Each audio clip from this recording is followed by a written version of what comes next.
Hey everybody, welcome back to another episode of Worcester Plays War Games, and I am back again with AC Gamer. Hey guys, and welcome back to another episode. And again, this is going to be slightly shorter episodes. We're going to do one game per, and the point of these episodes is actually going to be more teaching than just gameplay. I actually want to try to lend some advice and insight to how the game plays and how to play it. Both the technical side of it as well as a little bit of strategy. Now we are on a new map here that has a bunch of different islands. And you'll see we've got 3 different points here, A, B, and C. These are actually domination points. And the idea of this game is that you're going to get points for your team by A, capturing these domination points. So you go in there, you capture the point, and the point will stay captured until an enemy team comes in. And also by killing different ships. And different ships, if you hold on tab here, I'll show you, can actually give you a little thing of what the values are. So aircraft carriers are 45, battleships are 40, cruisers 35, and so on.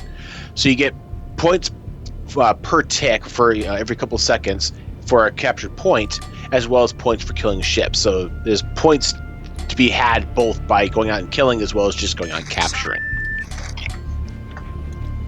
Now, which one do you suggest? I mean, obviously you'd like to have a combination of both, but if you are, say, fighting in a ship that is pretty weak, would you suggest kind of going back there and trying to take things over, or hiding in the back and doing a little bit of damage when you can? It really depends on the situation, and I've got a couple of different destroyers here. So this is the first I always run into with these things. You get these little destroyers that like to run right out and grab these capture points. It means I'm going to have torpedoes coming after me pretty soon here. So basically what boils down to on domination maps, idealistically, if you got teammates that are smart enough to actually listen, the key thing is getting at least 2 of the 3 points. If you can capture 2 of the points, it doesn't matter whether you have the 3rd one. A lot of times these people don't think about it, and what they do is they kind of rush themselves to try to grab all the points. Don't bother. Grab 2, hold those 2, because no matter what, you've got the majority of points coming in for you. Ooh, somebody! Oh, monkeys! Oh, he's monkeys. Coming right for you, right down the center. There we go. Okay. There. Torpedoes are short. Oh, are you shooting torpedoes on yours? No, the torpedoes came after me. Oh, okay. Dang, So we got a Chester out there in the distance.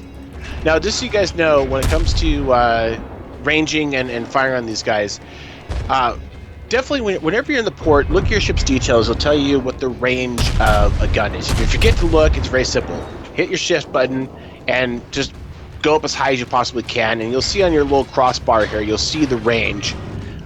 You'll see in this case 10.36 kilometers is my range. But this is important because it kind of tells you how close you need to be to start actually locking onto somebody to go after them. And you'll know if the person is in range to actually go after, because you'll see a little target sign go around their... oh, no. I'm going to get hit by freaking torpedoes. Oh, nope. You're lucky. They ran out of range. Holy crap, that was close. Torpedoes do have a maximum range in which they can run before they basically run out of steam, so to speak.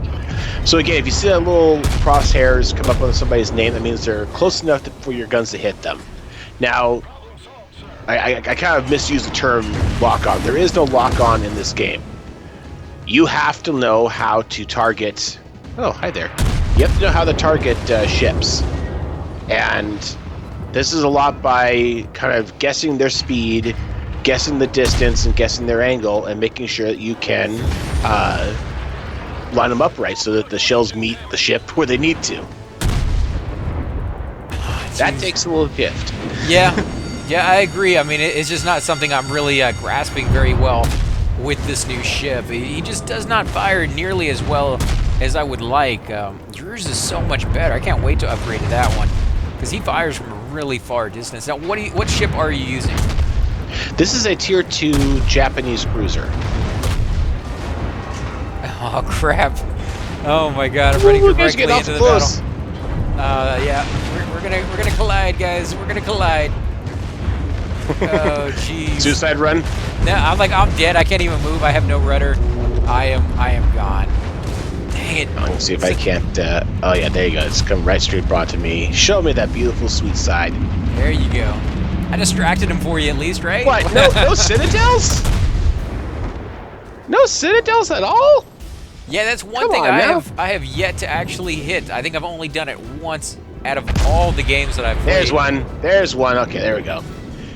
Yeah, citadels are not easy. Now, citadels, for those who don't know, those playing at home, oh crap. Citadels are boogers. There we go. Woo! Thank God. Sorry.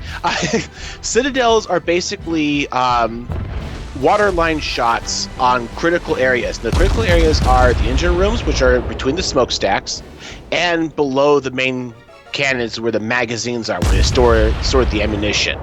The idea of a citadel is when you hit them, it basically punches through the armor and hits those key critical areas, and it does exponential amounts of damage, like just insidious amounts of damage. So if you can pull off citadels, you're golden. Because you're trying to set off like secondary explosions, right? Like that's the whole purpose behind Exactly. that. Yeah, so they are hard to hit for me anyways, guys. I don't know if at later levels, like with Warp Gesture ship, he has really good aim. As you can see, he's kind of mentioned before, with certain ships, the ammo that they fire, they don't go off in like weird directions. They go exactly where you're aiming them. So I think you have probably an easier chance of hitting that stuff than somebody else does. Some ships have better accuracy than others, for sure. And oh no, it was never built. I'm surprised that lasted that long. But yeah, so accuracy is a big important thing, and there are upgrades you can get for some ships to help with the accuracy. And again, you'll notice that my ship actually has until it goes underwater, my ship has a paint job on it. There are two different basic paint jobs you can get. One of which actually screws up an enemy's accuracy, so it won't be quite as accurate. Another one gives you more concealment, so you're harder to see. So there's a lot of factors there. Again, this game is very, very deep when it comes to how it calculates and does armors and all that stuff. We'll talk about that more probably next time. But it definitely, when it comes to the basics of aiming, you need to learn how to lead those shots and know where to aim for. It isn't just a matter of hitting your target. It's a matter of where you hit your target. Hitting your target in soft spots, like on the sides or on the deck, versus hardened targets like turrets on a battleship. The actual turrets themselves have their own armor point. Those are harder to punch through. So there's a lot of things there to take into account. It's a very in-depth game. It's a very good strategy game. Now, while we're watching them fight, one thing I wanted to mention, or ask you actually, is with the different ammo. What I've noticed for me, and I don't know if this is actually right or not, but when you switch between the two, between high explosive and armor piercing, it seems to take a few minutes or a minute or so before it's ready to fire again. Is that simply because it's reloading, or because it actually takes a little bit longer when you switch between them? You're absolutely right. It is a factor of they have to reload. Now, for the game, you have what AC is talking about is HE versus AP. HE is high explosive versus AP, which is armor piercing. High explosive, the idea of armor explosive is whatever it first hits is going to explode. It's going to cause fire, make life miserable. High explosive is really, really good for causing damage and disabling targets. So if you're at a distance from somebody, you put HE down, it's going to have a good chance of disabling their guns, their secondaries, etc. And it's going to cause fire damage, which is a slow tick damage on their ship until they repair it.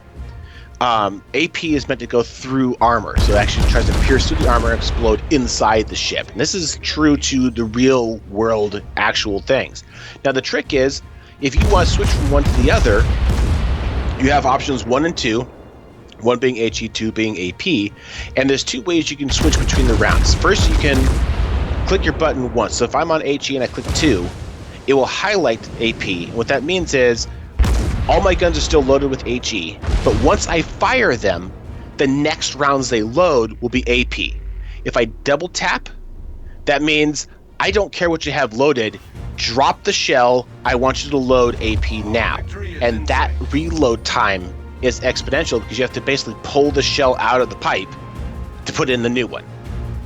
Okay, I see what you're saying on that one. I didn't know you could actually like force them to unload the round itself, but that does make sense because again, you can do that in real life, and they're trying to get it close to that as possible because all these ships are based off of real life ships. I think you said a few of them are concept ships that may have never been built, but they are things that do kind of exist in some shape or form in the real world. So it's not just like a fantasy. Ooh, there's exactly. There's a South Carolina versus a Kawach right now, which is hilarious to watch.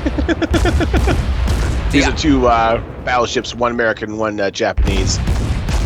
Yeah, I'm watching the American one right now. I don't know the shapes and forms of him just yet to be able to be like looking at him and be like, oh, I know exactly what that is. He's going straight into an island. Don't ground yourself, dude. Why are you grounding yourself? Oh, game over. Yeah, Darn. 3 ships against 1. I'm pretty sure you're gonna lose that one.